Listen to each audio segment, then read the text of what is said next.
দর্শক অনেক অনেক শুভেচ্ছা জানিয়ে আমন্ত্রণ জানাচ্ছি Dhaka bank PLC presence ATN Bangla business and finance অনুষ্ঠানে আপনাদের সাথে সঞ্চালনায় আমি ফাতিহা শাফি আছি। দর্শক, যেরকমটা আমরা জানি, এই অনুষ্ঠানে আমরা চেষ্টা করে থাকি ব্যবসা বাণিজ্য, শেয়ার বাজার, বিনিয়োগ, অর্থনীতি এই সমস্ত বিষয় নিয়ে আলোচনা করার জন্য, এবং সেই সাথে কিন্তু সম্পৃক্ত থাকে সমসাময়িক ঘটে যাওয়া ঘটনাবলীও। আজও কিন্তু আমরা এই ধারাবাহিকতার ব্যতিক্রম রাখিনি। আমরা যেরকমটা জানি যে একটা সময় ছিল যে সময়টায় নারীরা আসলে ঘরের চার দেয়ালের মাঝেই বন্দী থাকতো, কিন্তু যুগের পরিক্রমায় সেই ধারণা থেকে কিন্তু আমরা অনেকটাই সরে এসেছি। বর্তমানে পুরো বিশ্বে তথা বাংলাদেশেও নারীরা কিন্তু ব্যবসা বাণিজ্য, রাজনীতি এবং প্রশাসন তথা প্রযুক্তি খাতেও বেশ গুরুত্বপূর্ণ ভূমিকা পালন করছে। কিন্তু আমাদের যে প্রশ্ন সেটি হচ্ছে যে এই যে রাজনীতি এবং ব্যবসায় নারীরা কি সমানভাবে অংশগ্রহণ করতে পারছেন কিনা, এবং তাদের সেই তাদের যে মতামতের যে সুযোগ সেটি আসলে কতটুকু গ্রহণযোগ্য, নাকি এখনো সেই বৈষম্য রয়ে গেছে, সেই প্রশ্নগুলোর আসলে উত্তর খোঁজার চেষ্টা করব আমাদের আজকের আলোচনায়। তাই আমাদের আজকের আলোচনার বিষয়বস্তু আমরা চূড়ান্ত করেছি রাজনীতি ও ব্যবসায় নারীর অংশগ্রহণের সুযোগ, চ্যালেঞ্জ এবং ভবিষ্যৎ। এই বিষয়ে কথা বলার জন্য আমাদের সাথে স্টুডিওতে আছেন দুজন বিশেষজ্ঞ অতিথি। আমার সাথে প্রথমেই যিনি আছেন তিনি হচ্ছেন নেওয়াজ হালিমা আরলি, সংসদ সদস্য, সংরক্ষিত মহিলা আসন, বিএনপি। আমন্ত্রণ জানাচ্ছি আপনাকে আমাদের আজকের আয়োজনে। এবং আমাদের সাথে আরও আছেন Arfatur Rahman Apel, vice president, Bangladesh Malaysia chamber of commerce and industry.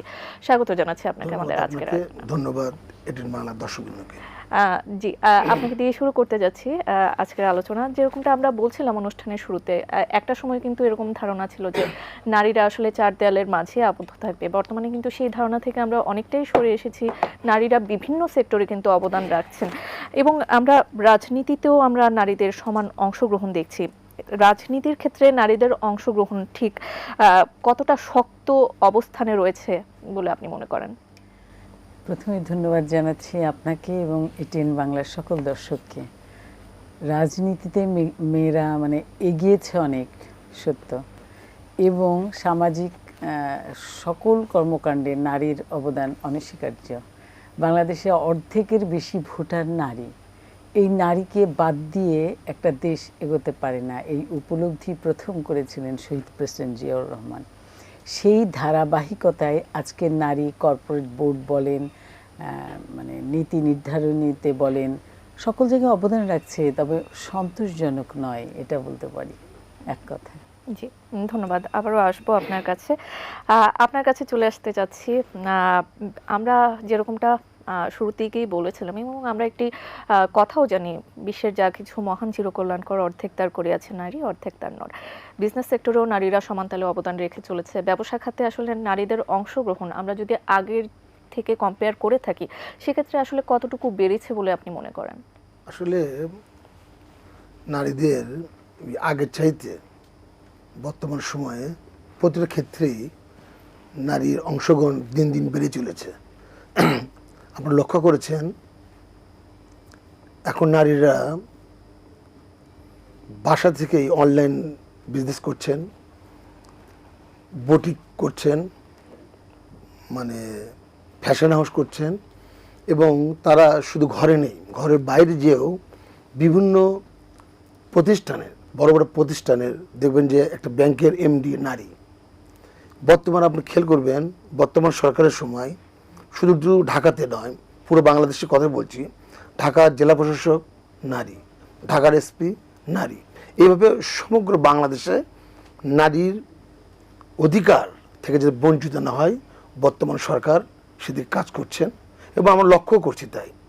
নারীরা আগের চাইতে অনেক ব্যবসা ক্ষেত্রে বলেন আর যে ক্ষেত্রে বলেন, দিন দিন তাদের পার্টিসিপেট দিন দিন বাড়ছে, এবং আমার মনে হয় আগামীতে আরও বেশি বাড়বে। বিশেষ করে এই সরকার, বর্তমান সরকার, বিএনপি সরকার, নারীদেরকে অগ্রাধিকার, নারীদেরকে মূল্যায়ন সবচেয়ে বেশি করবে, এটা আমার প্রত্যাশা এবং আশা। আপনি খেয়াল করে দেখবেন, আগে নারীরা হাতে গোনা কিছু নারী তারা উদ্যোক্তা হয়ে তারা ব্যবসা বাণিজ্য করতো। এখন দেখবেন যে সব সেক্টরেতেই নারীদের একটা অবদান আছে। সেটা আপনি শিক্ষা ক্ষেত্রে বলেন, ব্যবসা ক্ষেত্রে বলেন, ব্যাংকিং ক্ষেত্রে বলেন, সব ক্ষেত্রেই। কিন্তু এটাকে আরও ডেভেলপ করা যায়, আরও বেশি সুযোগ সুবিধা যদি সরকারের পক্ষ থেকে দেওয়া হয়, তাহলে নারীরা আগের চেয়ে আরও বেশি এগিয়ে যাবে। যেমন একটা নারী উদ্যোক্তা যখন ব্যাংকে যায় লোন নেওয়ার জন্য, তার ব্যবসা পরিধি বড় করার জন্য, ঠিক সে সময় কিন্তু ব্যাংকিং ক্ষেত্রে গেলে নারীদেরকে ছোট চোখে দেখে।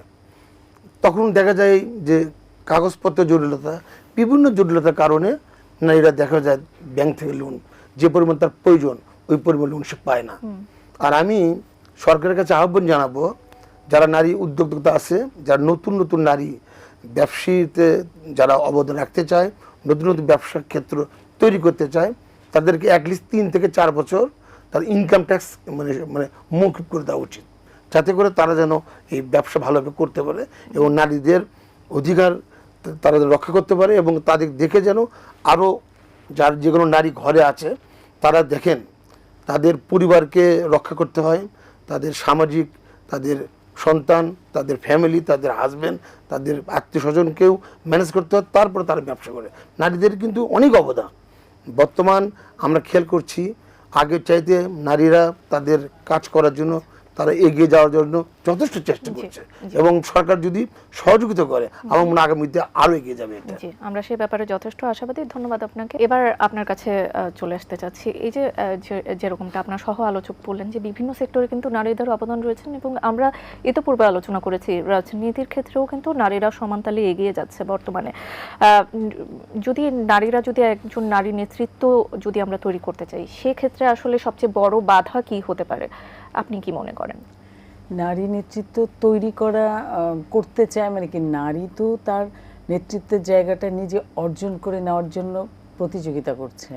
আর মানুষ হিসেবে নারীর প্রতিযোগিতা দুইটা জায়গায়, একটা হচ্ছে সে হাজার বছরের পশ্চাৎমান মানে অবহেলিত এক মানে জনপদের নারী, এটা হচ্ছে একটা দিক, নারী নানাভাবে অ্যাবিউজ হয়। আর দ্বিতীয় হচ্ছে মানুষ হিসেবেও মানুষকে প্রতিযোগিতা করে প্রমাণ করতে হয় যে সে মানে পারদর্শী বা সে মানানসই, সে টিকে যাবে সমাজে, এরকম। এই ক্ষেত্রে নারীর তো চ্যালেঞ্জ অনেক বেশি, তার ঘর সামলাতে হয়, সামাজিকতা সামলাতে হয়, তারপর তাকে বেরোতে হয়। তো চ্যালেঞ্জ নারীর জন্য কখনোই কেউ তৈরি করে দেয়নি যে মসৃণ রাস্তা দিয়ে নারী হেঁটে যাবে, এরকম না। সেই ক্ষেত্রে আমি বেগম খালেদা জিয়ার কথা স্মরণ করতে পারি। একজন গৃহবধূ থেকে তিনি নিজেকে যেইভাবে তৈরি করেছেন, এটার জন্য নারীর নিজেদেরও কিছু অবদান থাকে। ম্যাডামের কথা চিন্তা করেন যে তিনি তার নামটাই এখন উচ্চারিত হলে মনে হয় যে সারা পৃথিবী এক নামে চেনে। এশিয়ার প্রধানতম এক মহিয়সী নারী, তার কর্মক্ষেত্রে তার গুণের কারণে। তো নারীদেরকে যেখানেই আপনি রাষ্ট্র পরিচালনার কাজে দেন, কিংবা আপনি ব্যবসায় দেন, আর রাজনীতির কথা বলেন, যেখানেই দেন কিনা সে এগিয়ে যেতে পারবে। কিন্তু তার প্রতিবন্ধকতাটা যেটা রয়েছে সেটা হলো মানসিকতা, সামাজিক মানসিকতাটা। একটা নারীকে আপনি যখন কোনো কর্পোরেট লাইনে দেখবেন, বা ভাইয়া বললেন যে এমডি বিভিন্ন নারীরা ভালো করে, কারণ তারা মানে তুলনামূলক সৎ থাকে। নারীরা এতটাই সৎ থাকে যে তার আর্নিংটা সে তার সন্তানের পড়া, স্বাস্থ্য, এগুলাতে বেশি ব্যয় করতে চায়, অন্যদিকে না। তো এই নারীর কারণেই একটা দক্ষ মানব সম্পদ তৈরি হয় পৃথিবীতে। যদি মা শিক্ষিত হয়, যদি নারীকে সে অবস্থানে নারী যেতে পারে, তার সিদ্ধান্ত গ্রহণের ক্ষমতা থাকে, সে যদি নীতি নির্ধারণী বোর্ডে বসতে পারে, তো নারী কি ক্রিকেটে, কি সমুদ্রে, কি বিমানে, কোথায় নেই নারী? প্রত্যেকটা জায়গায় সে তার সক্রিয়তা, তার যে সুস্থভাবে বেড়ে ওঠার প্রবণতা, সে সবসময় যুদ্ধ করেই বড় হয়। এটা আর কি। সমাজে যে বাধাগুলি আছে, এগুলা যদি আমি আমার ঘর থেকে মানে শুরু করে যদি নারীকে মা বাবা হিসেবে প্রথম যদি ট্রিটটা করি যে আমার একটা ছেলে একটা মেয়ে, দুইটাই তো আমার সন্তান, সম অধিকার। আমার সংবিধানে 23-28 অনুচ্ছেদে সমান অধিকার দেওয়া, কিন্তু আমি আমার একটা মানে গ্রামের নারী, শহরের নারীর কত পার্থক্য দেখি। আমি যখন একটা শ্রমিক নারীকে দেখি, একটা পুরুষকে দেখি, কত পার্থক্য দেখি। আমি যখন আমার গার্মেন্টস শিল্পের দিকে তাকাই, তখন আমার অবাক লাগে যে এই পোশাক শিল্পকে নারী রপ্তানি শিল্পে পরিণত করেছে। এটা কিন্তু নারী। তারপরে নারীর যে সুযোগটা দেওয়ার কথা থাকে, এটা অনেক সময় আমরা দেই না বা পাই না। এই প্রতিবন্ধকতাটা নারীর আছে, কিন্তু নারীকে এগিয়ে দিলে, সুযোগ দিলে নারী অনেক কিছুই করতে পারে। যেমন নারী তার মাতৃত্বকালীন ছুটিটা ওইভাবে ভোগ করতে পারে না, তার বাচ্চাকে নিয়ে সে একটা জায়গায় চাকুরি করবে, একটা শিশু কেয়ার, ডে কেয়ার থাকতে হয়, এগুলো আমার দেশে কম। তো আমরা যারা রাজনীতি করি তারা আমরা ফিল করি যে শরীরের যেমন দুইটা হাত থাকে, একটা হাত যদি আমি অফ রাখি তাহলে আমি পঙ্গু মানুষ, তাহলে আমি পূর্ণাঙ্গ মানুষ না, পঙ্গুত্ব হয় আমার জন্য। তো সেইভাবে নারী আর পুরুষকে যদি এই দেশ নির্মাণে, এই অর্থনীতি বিনির্মাণে সকল জায়গায় অংশীদার, সমান অংশীদার মনে করতে পারি, তাহলে কোনো অসুবিধার জায়গা নেই। এই সিদ্ধান্ত গ্রহণের যে ব্যাপারটা সেটা কিন্তু পরিবার থেকেই শুরু হয়। অনেক পরিবারেই দেখা যায় যে নারীদের যে মতামত সেটিকে অনেকটা অবজ্ঞা করা হয়ে থাকে।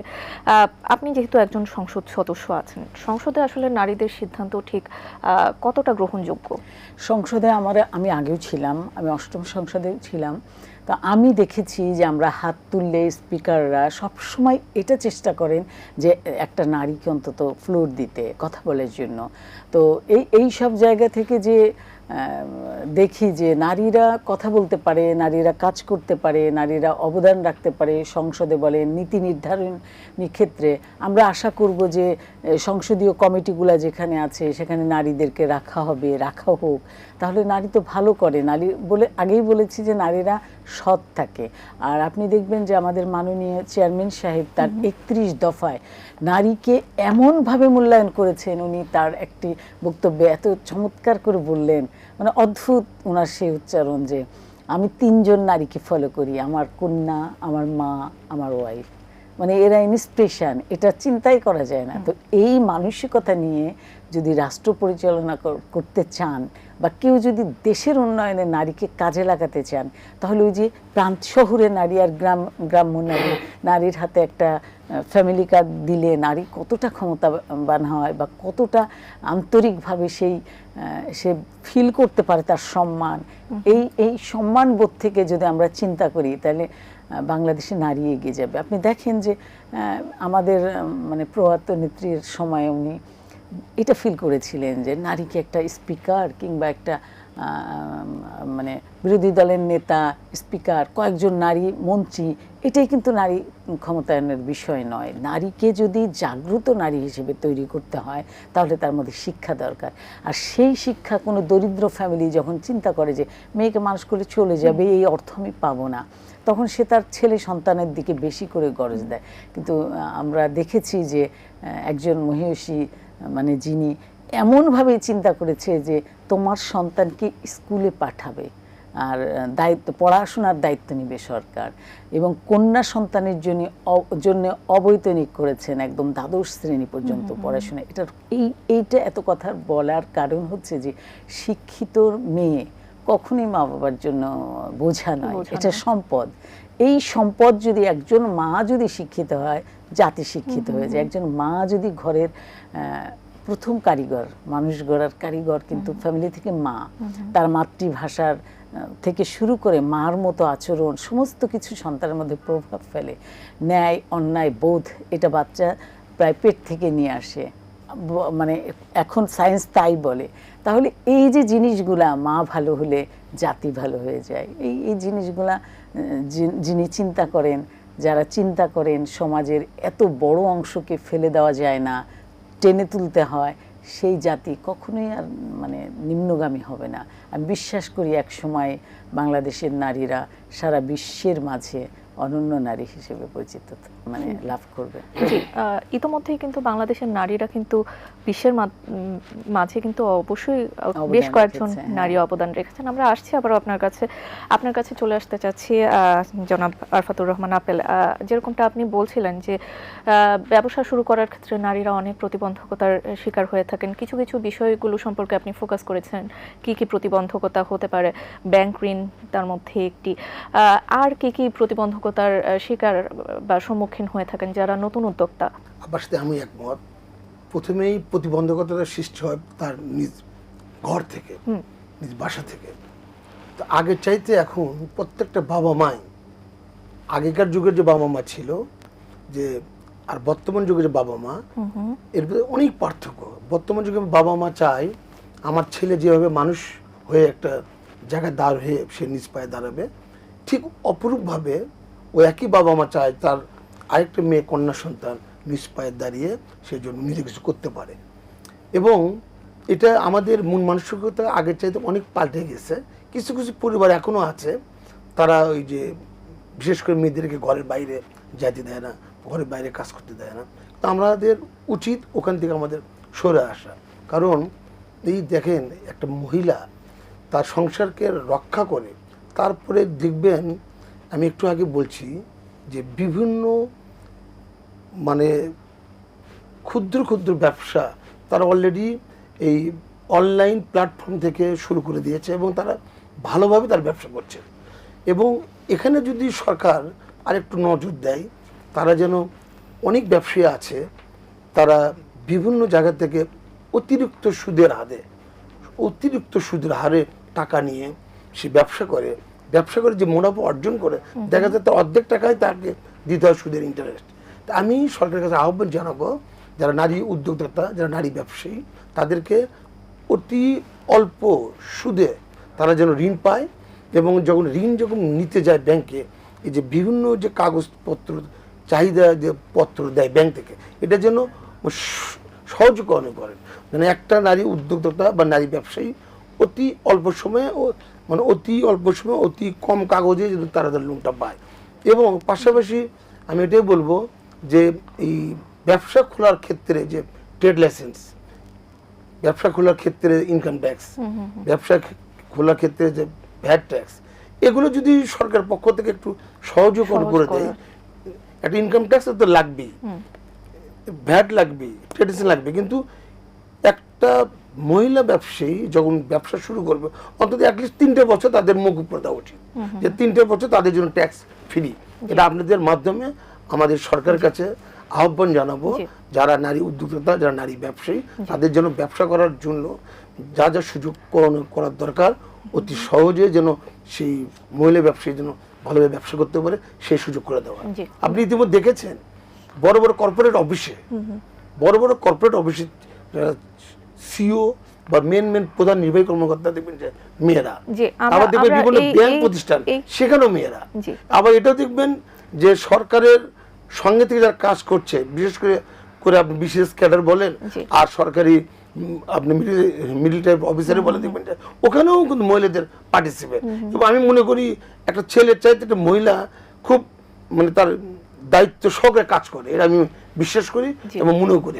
জি, ধন্যবাদ। আমাদের একটি ছোট্ট বিজ্ঞাপন বিরতির সময় হয়ে গেছে, বিরতির পর আবারও যুক্ত হব। দর্শক, সময় হয়ে গেল Dhaka bank PLC presence ATN Bangla business and finance থেকে ছোট্ট একটি বিজ্ঞাপন বিরতির। কোথাও যাবেন না, আমাদের সাথেই থাকুন।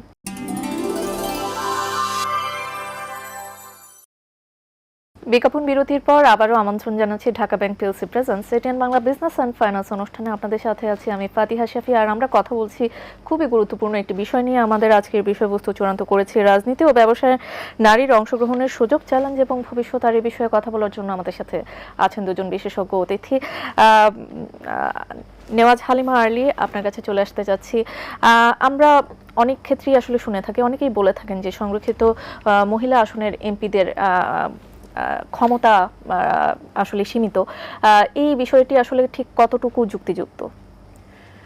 আপনার প্রশ্নটা কঠিন প্রশ্ন, যে মহিলা মানে সংরক্ষিত আসনে নারীদের ক্ষমতা কেমন আর যারা জেনারেল সিটে নির্বাচন করেছে তাদের ক্ষমতা কেমন। সত্যি কথা বলতে কি, বাংলাদেশে প্রায় 20 কোটির মতো মানুষ। এই মানুষের মাঝখান থেকে মানে নারীরা যারা রাজনীতি করে তাদের অনেক প্রতিবন্ধকতা থাকে, তার সামাজিক নিরাপত্তার অসুবিধা হয়, তার নানান রকম অসুবিধা পেরিয়ে সে হয় রাজনীতিবিদ হয়ে ওঠে। আপনি দেখেছেন যে এইবার নির্বাচনের পর যে মহিলা আসনে নারীদেরকে নেওয়া হবে, এখানে বিশাল লম্বা লাইন ছিল, দেখেছেন আপনি। সব ক্ষেত্রেই তাই। যেমন এতক্ষণ আমাদের আলোচনা হচ্ছিল ব্যবসা নিয়ে, একটা নারী যখন ব্যাংকে যাবে তার জামানত কি দিবে, এটা তার নিজস্ব কোনো প্রপার্টি থাকে না, অর্থায়নে নারী অনেক দুর্বল থাকে।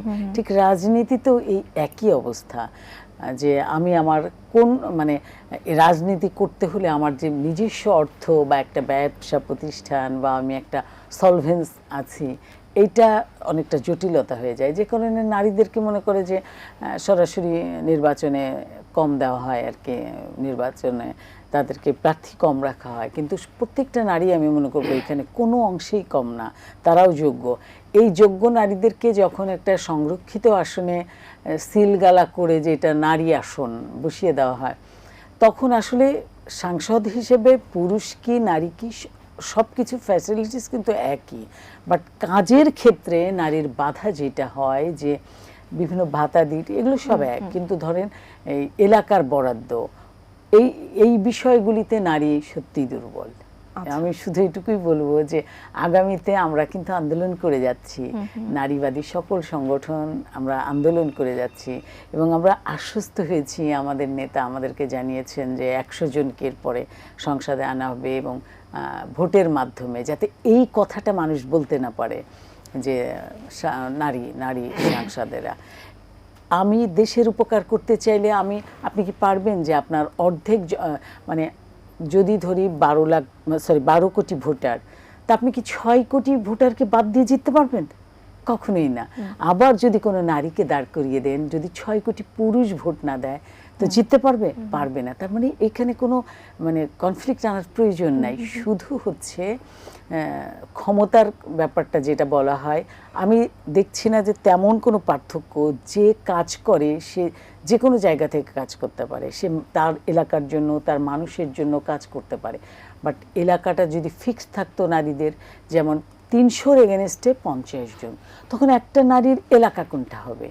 সে কাজ করতে গেলে এলাকায় যে বাধার সম্মুখীন হবে, এগুলো আমাদের সকল কিছু আমাদের দলের পর্যায়ের আমাদের নীতি নির্ধারণী বোর্ডে এগুলো আলোচনা হয়েছে, এবং ওরা এই বৈষম্যকে দূর করতে আগ্রহী।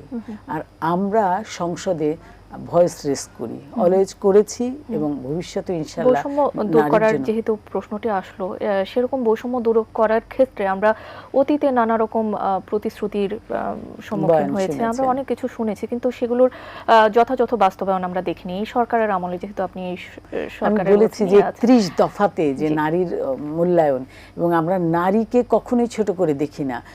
বাংলাদেশের ইতিহাসে প্রথম নারী প্রধানমন্ত্রী, বাংলাদেশের ইতিহাসে নয়, মুসলিম নারীদের মধ্যে এই এমন একজন নারী যিনি প্রধানমন্ত্রী ছিলেন, তার হাজার চেষ্টা করেও তার দুর্নীতির কোনো কিছু প্রমাণ করা যায়নি, এবং তাকে পালিয়ে যেতে হয়নি। তিনি মানুষের জন্য মানুষের কল্যাণে কাজ করেছেন।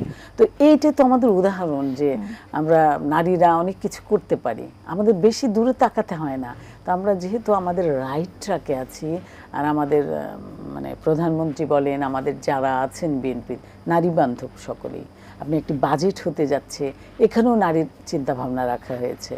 আমাদের আগামী যে চিন্তা ভাবনা, এবং আমি সাংসদ হিসেবে এটুকু আপনাকে আশ্বস্ত করে যাই যে বাংলাদেশে আগামী 5 বছরে আপনি নারী পুরুষ নিয়ে তেমন কোনো কোশ্চেন আর করবেন না, মানুষ হিসেবে কোশ্চেন করবেন।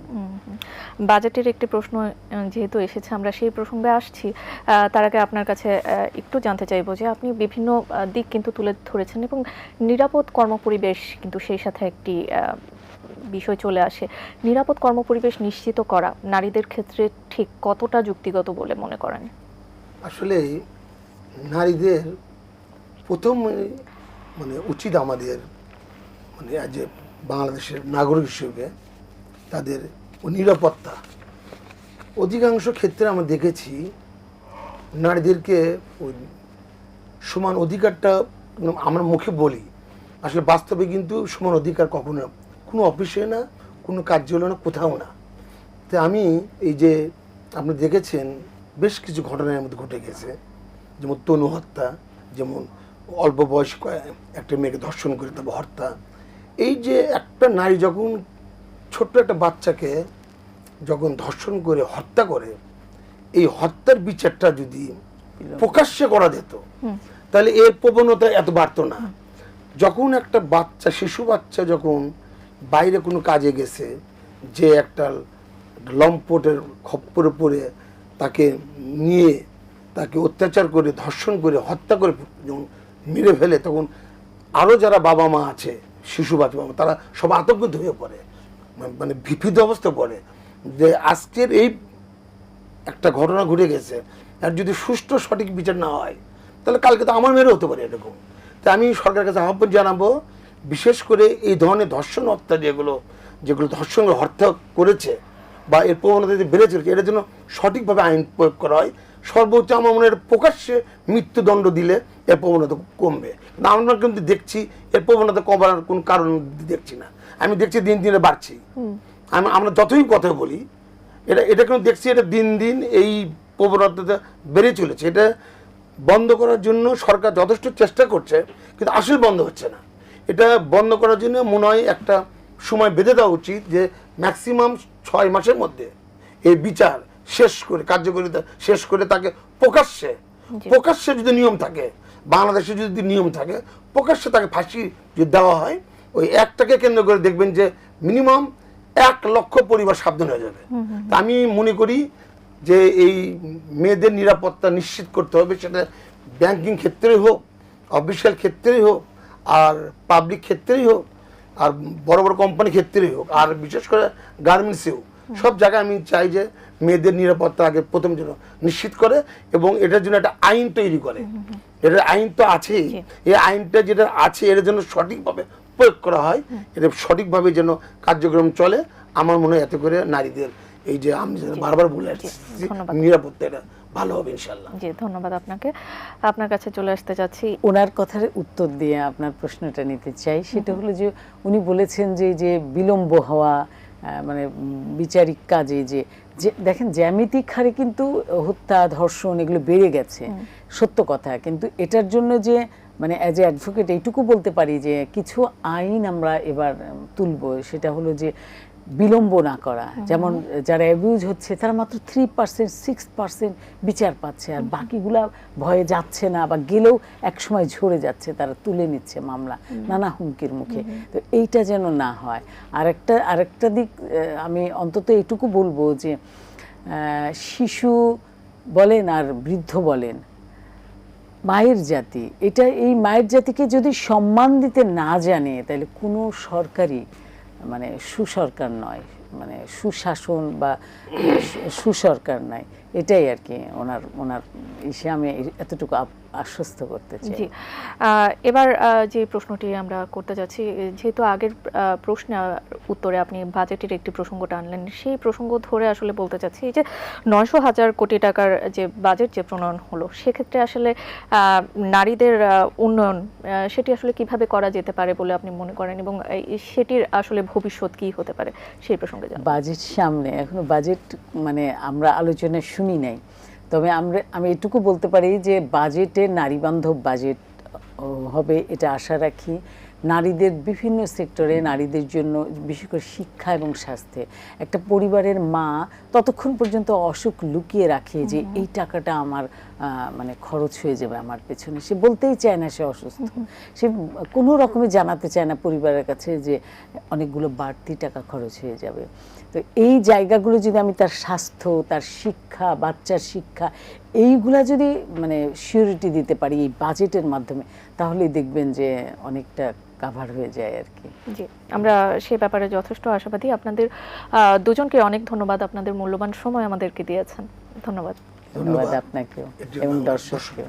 জি, দর্শক, আপনাদের অসংখ্য ধন্যবাদ আমাদের সাথে এতক্ষণ যুক্ত থাকার জন্য। এই অনুষ্ঠানের মাধ্যমে আমরা রাজনীতি এবং ব্যবসায় নারীদের অংশগ্রহণ কিভাবে হতে পারে এবং তারা কি কি সমস্যা আসলে ফেস করে থাকেন সেই বিষয়গুলো সম্পর্কে আলোকপাত করার চেষ্টা করেছি, এবং সেই সমস্যাগুলো থেকে আসলে কিভাবে ওভারকাম করা যায় সেই বিষয়গুলো আজকের আয়োজনে তুলে ধরার চেষ্টা করেছি।